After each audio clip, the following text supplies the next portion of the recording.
Bəzən olur ki, mən insanlarla sorğu keçirirəm, danışıram.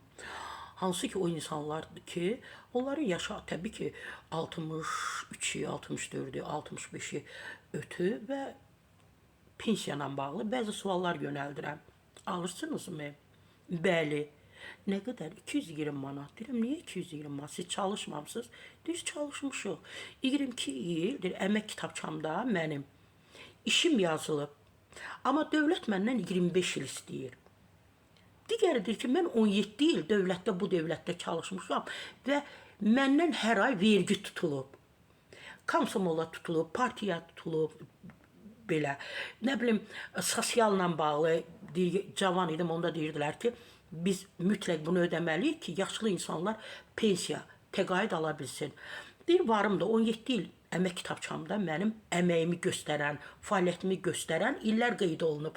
Amma mən işsiz kimi bu dövlətdə qeydiyyata alınmışam və mənə 220 manat dövlət yaşıma görə pensiya, təqaüd ödəyir.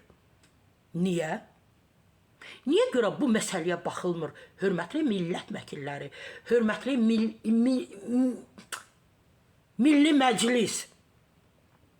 Niyə görə bu məsələyə baxılmır? Vətəndaş 22 il çalışıb, 22 il vergi ödəyib, 22 il hər ay ondan nəyə görəsə pullar götürüblər, ödəyib, ödəyici olub və bugün gəlir o yaşa görə pensiya alır, təqaüd alır 220 manat. Niyə? Bəs onun 22 ili, 17 ili, 18 ili, bəs onları hara yazaq?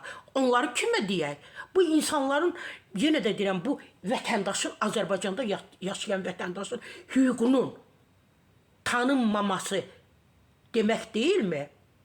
İnsanlar tanıyıram. Minlərlə belə insan var.